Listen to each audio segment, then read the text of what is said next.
Le Togo, désormais dans la catégorie des pays à indice de développement humain moyen, et devient ainsi le deuxième dans l'espace UEMOA. Vous suivrez les détails dans un instant. La BAD, Banque africaine de développement, évalue son portefeuille de 425 millions d'unités de compte, près de 343 milliards de francs CFA, couvrant 22 opérations et prépare de nouveaux projets. Vous suivrez également dans ce journal la nouvelle version de l'indice harmonisé des prix à la consommation, rénové pour mieux refléter les réalités actuelles de consommation des ménages et d'assurer une comparabilité régionale et internationale. C'était les titres. Madame, Monsieur, bonsoir. Vous êtes à votre rendez-vous de l'actualité économique. Bienvenue. C'était une performance réalisée par le Togo. Le pays intègre grâce à ces réformes la catégorie des pays à IDH moyen. Selon le rapport sur le développement humain, édition 2025 présenté hier à Lomé. Quelle place occupe donc le Togo dans ce classement au niveau régional? Découvrons-le dans ce sujet signé Marie-Ange Bida. Le Togo amorce un nouveau cap. Le pays gagne 2 places et intègre la catégorie des pays à indice de développement humain moyen. Selon le classement du rapport sur le développement humain, édition 2025 du PNUD, présenté à Lomé ce lundi, les efforts du Togo sont salués. Permettez-moi d'abord de saluer les progrès importants réalisés par le Togo en matière de développement humain. Ces dernières années, le pays a enregistré des avancées notables.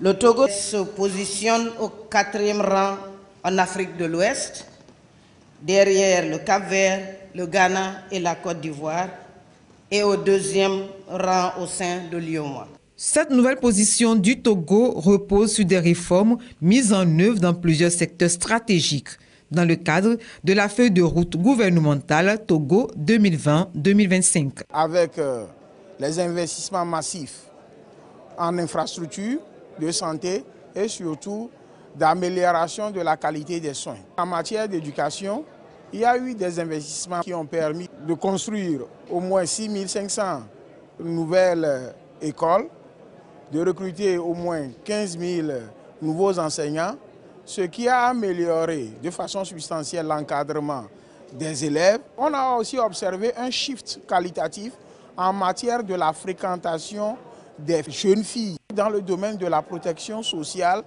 il y a eu une politique agressive caractérisée par l'adoption d'un programme national de protection sociale non contributive, l'augmentation des filets sociaux de base, l'assurance maladie universelle à travers des programmes comme le programme Wezou et School Assure. Au niveau de l'agriculture, on a aussi observé qu'il y a eu une augmentation du nombre de ZAP, la modernisation de l'agriculture, l'amélioration de l'accès au financement, ainsi que l'amélioration qualitative au niveau de la productivité agricole.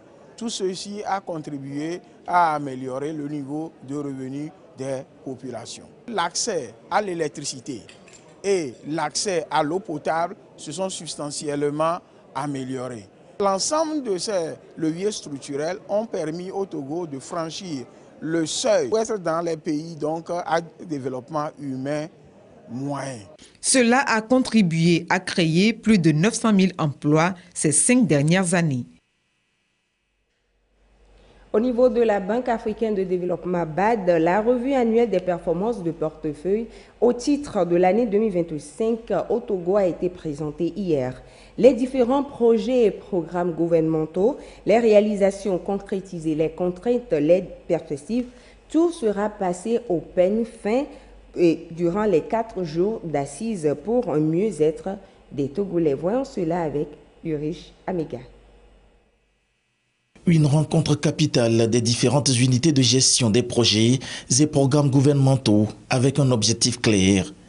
Évaluer l'avancement des 22 opérations financées par la Banque africaine de développement BAD au Togo pour jusque-là un portefeuille de près de 425 milliards francs CFA et un taux de décaissement global atteignant les 72,71%. 16 projets nationaux et 6 projets régionaux sont couverts. Ces projets couvrent les secteurs de la finance, du transport, de l'agriculture, de l'énergie, de la gouvernance et du social. L'intervention de la banque au Togo a été axée sur le développement des chaînes de valeur, le renforcement de la gouvernance et l'optimisation des mécanismes de financement des infrastructures structurantes et l'intégration régionale. Nous nous réjouissons des récentes initiatives de la banque dont a bénéficié le Togo, notamment l'opération de garantie partielle de crédit d'un montant d'environ 227,5 millions de dollars. Le projet intégré de transformation agroalimentaire de Kara phase 2 d'un montant d'environ 26 millions de dollars. Le projet Bénin et Togo, réhabilitation de la route communautaire CU18, section frontière Ghana-Nachamba, Kara-Kemerida, frontière Bénin, pour un montant d'environ 55 millions de dollars. Cette orientation s'aligne sur la feuille de route gouvernementale 2020-2025 et les priorités de la BAD. Le gouvernement annonce d'ores et déjà une réorientation de la feuille de route gouvernementale qui arrive à terme en fin 2025. Ce nouveau plan prendra en compte les évolutions socio-économiques et environnementales récentes. Cette feuille de route sera orientée conformément à la vision des plus hautes autorités pour devenir le prochain plan national de développement. En cette période de rareté de ressources et de compétitivité entre pays, je peux compter sur chaque coordonnateur ainsi que sur son équipe pour atteindre les objectifs de nos projets afin de nous permettre d'avoir des ressources plus importantes pour le financement de la feuille de route gouvernementale 2020-2025, mais surtout la prochaine stratégie nationale. Une politique de développement durable qui séduit les partenaires techniques et financiers. C'est une première dans la sous-région, même pour la banque, d'avoir un effet de levier aussi important. Je ne vais pas rentrer dans les détails techniques, mais le gouvernement togolais a réussi, à travers le dialogue avec les autorités de la banque et nous-mêmes qui sommes sur le terrain, à pouvoir structurer cette transaction qui a été une réussite pour les deux parties. Malgré les chocs extérieurs, le Togo a montré une bonne résilience. Le pays compte sur ce partenariat stratégique pour renforcer sa gouvernance économique et accélérer sa transformation structurelle.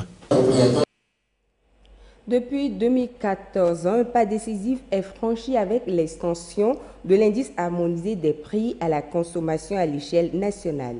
Le calcul de l'indice au Togo a connu quelques améliorations. Des améliorations que vous présente Nathalie Banigué dans ce sujet. Suivez plutôt. De 600 produits de consommation auparavant, le calcul de l'indice des produits de consommation prend aujourd'hui en compte 900 produits. Une des améliorations constatées dans le calcul de l'indice harmonisé des prix à la consommation au Togo.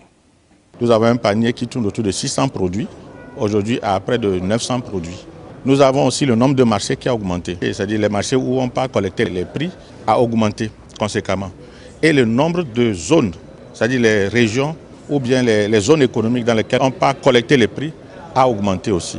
Ensuite, à part les marchés, il y a ce qu'on appelle les points de vente. Les points de vente, c'est les boutiques où on va relever les prix. Ces nombres de points de vente aussi ont augmenté. En gros, nous avons un indice qui est plus représentatif du panier de la ménagère que par le passé. Ça, ce sont les améliorations notoires qu'il faut relever pour ce nouvel indice. Ces produits ajoutés sont de différentes natures. Les produits, en règle générale, sont regroupés en fonctions ou en divisions selon les nomenclatures utilisées. Il y a des produits de l'alimentation courante, produits alimentaires. Ça peut être des produits importés ou produits locaux, de production locale.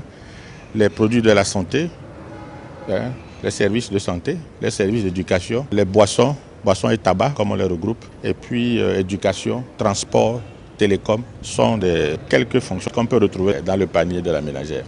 Tous ces efforts du Togo, à travers l'Institut national des statistiques et études démographiques, visent à respecter la recommandation de l'UEMOA qui fixe l'indice harmonisé des prix à la consommation en deçà de 3%. Vous venez de suivre un sujet de Nathalie Banigué présenté par Gabriel Ayena. Le secteur des systèmes financiers décentralisés de l'espace UEMOA vient de franchir un nouveau palier. À la rencontre de Lomé, les responsables des microfinances ont planché sur des stratégies pouvant les aider à répondre aux défis de l'heure. In fine, il s'agit pour eux de mutualiser leurs forces afin de se conformer aux normes qui régissent le secteur. On fait le point avec Gabriel Aïna. Les institutions de microfinance pourront désormais mieux servir leur clientèle et ceci dans le respect de la réglementation en vigueur dans l'espace UEMOA.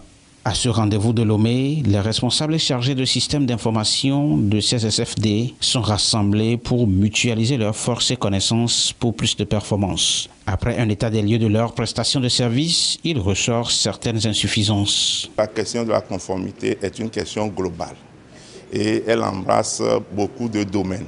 Et quand on n'a pas l'information de qualité, on est mal géré, on ne prend pas les bonnes décisions et de l'autre côté, on est sanctionné par l'autorité. C'est pour ça que nous avons bien accueilli le symposium.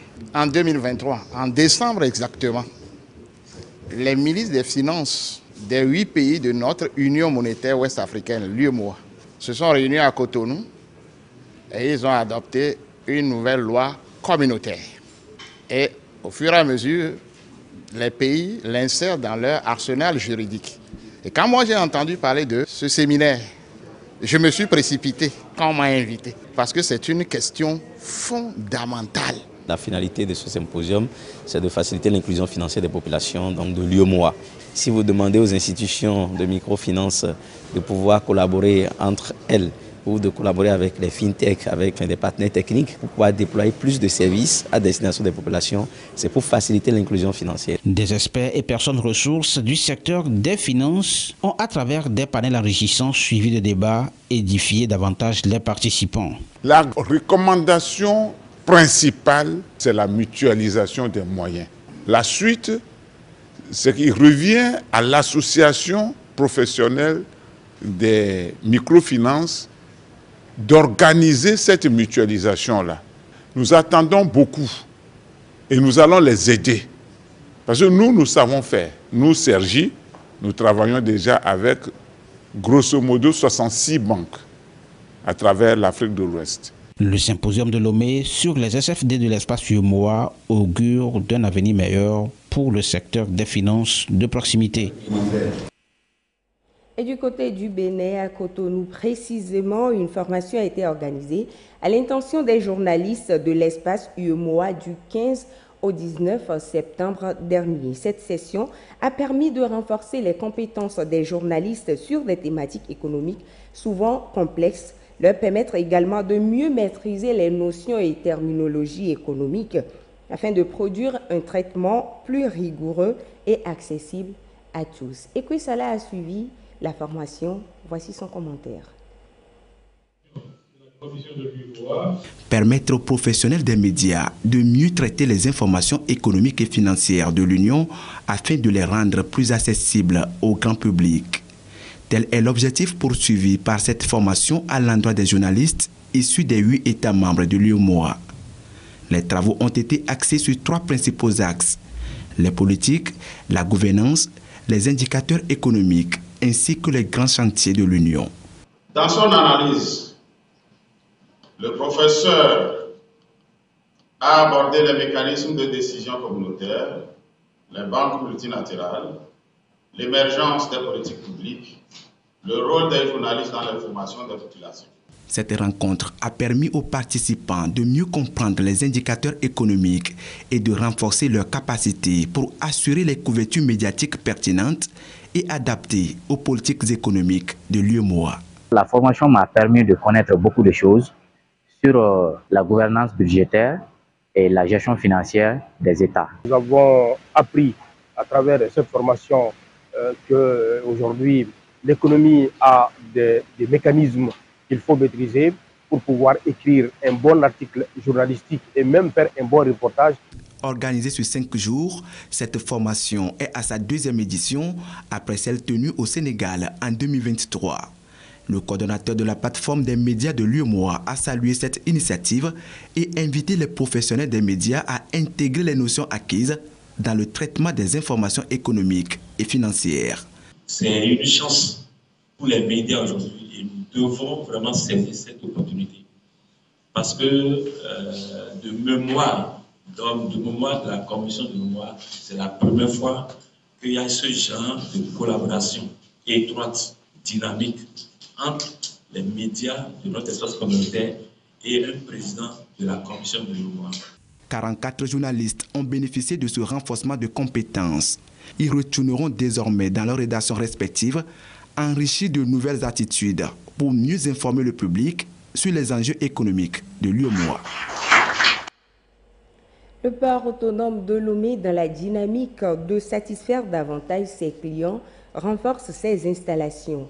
Au niveau de LCT Lomé Conteneur Terminal, le projet de dragage des installations prévues pour durer 3 mois ont été réalisés plus tôt, disons en 5 semaines seulement. Il s'agit d'élargir la capacité d'accueil des navires gros porteurs longs de 400 mètres dans les eaux togolaises.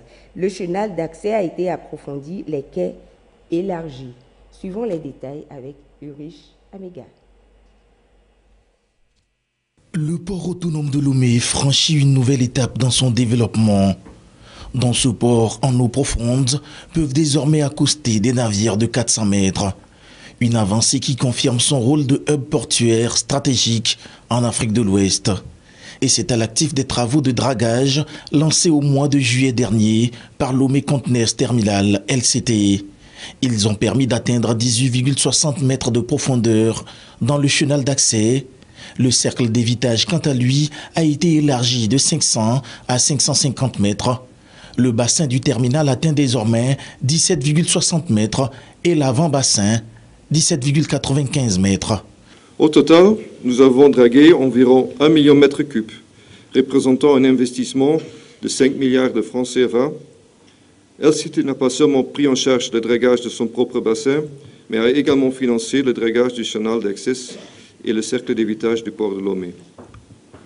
Sur la base de ce creusement, qui n'est que la première étape de notre plan d'investissement, LCT renforce aussi ses quais avec une protection anti-érosion et un nouveau système de défense adapté aux plus grands navires.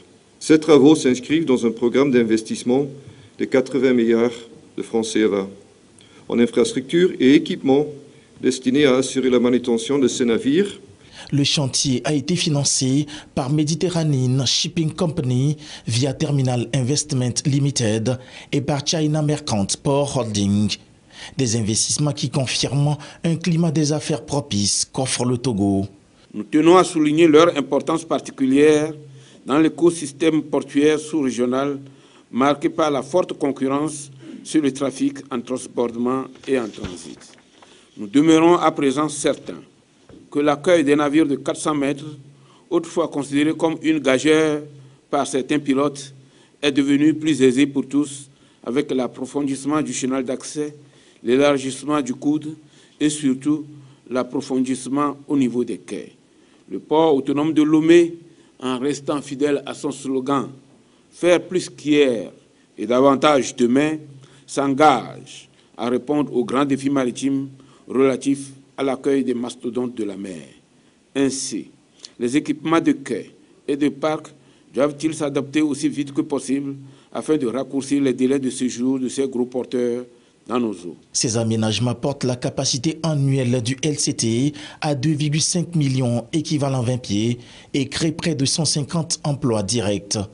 Le port peut dès alors accueillir à pleine charge les plus grands porte-conteneurs du monde, capables de transporter de 19 000 à 24 000 équivalent 20 pieds.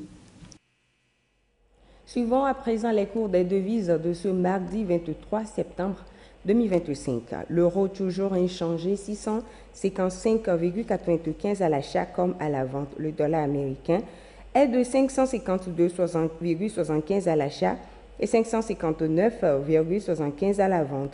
Quant au yen japonais, il s'établit à 3,735 à l'achat et 3,795 à la vente. La livre sterling est de 748,50 à l'achat et 755,50 à la vente. Le franc suisse, 699 à l'achat et 705 à la vente. Le dollar canadien s'établit à 398,50 à l'achat et 405,50 à la vente. Le yuan chinois est de 77,250 à l'achat et 79 à la vente. Poursuivons avec ce communiqué du comité de coordination pour les filières café et cacao.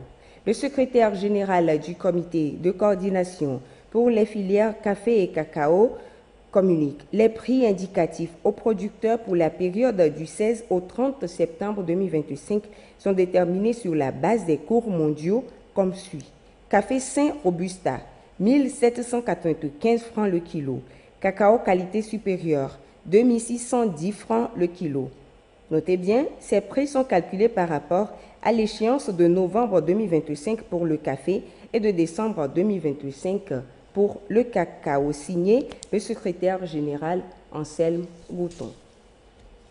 Faisons maintenant un tour dans nos marchés pour nous enquérir des prix des céréales et du gari. Et c'est avec Eliagba Nadao.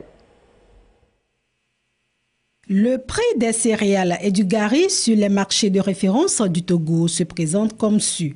Dans la région maritime, le bol de maïs est entre 550 et 700 francs.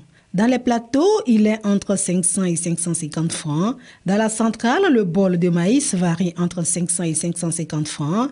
À Kara, il oscille entre 500 et 600 francs. Et dans la région des savanes, le bol de maïs est entre 450 et 600 francs avec une moyenne nationale de 522 francs CFA. Découvrons à présent le prix du bol du sorgho. Il est entre 900 et 1000 francs dans la région maritime. Dans les plateaux, il varie entre 650 et 700 francs. Dans la région centrale, le bol de sorgho est entre 600 et 650 francs. À Kara, il oscille entre 700 et 900 francs. Et dans la région des savanes, il tourne autour de 700 et 800 francs, soit une moyenne nationale de 750 francs CFA. Poursuivons cette mercuriale avec le prix du bol de haricots. Il est à 2000 francs dans la région maritime. Dans les plateaux, il varie entre 1500 et 1600 francs. Dans la région centrale, le bol de haricots est à 2000 francs, entre 2200 et 2300 francs à Kara, et dans les savanes, il oscille entre 2000 et 2500 francs, soit une moyenne nationale de 2064 francs CFA. Le prix du bol de 1000. Dans la région maritime, il est à 1200 francs. Dans les plateaux, il varie entre 1450 et 1500 francs. Dans la centrale, le bol de 1000 est à 1200 francs. Dans la région de la Kara, il est entre 1000 francs et 1200 francs. Et dans les savanes, le bol de 1000 oscille entre 1000 francs et 1100 francs avec une moyenne nationale de 1183 francs CFA. Finissons avec le prix du bol du gari. Il est à 1200 francs dans la région maritime, entre 950 et 1000 francs dans les plateaux. Dans la centrale, le bol du gari est vendu entre 850 et 1000 francs. À Kara, il oscille entre 1000 francs et 1100 francs. Et dans la région des savanes, le prix du bol du gari est entre 1000 francs et 1100 francs pour une moyenne nationale de 1041 francs CFA. Ainsi prend fin ce journal consacré à l'actualité économique. Merci de votre fidélité. Bonsoir chez vous.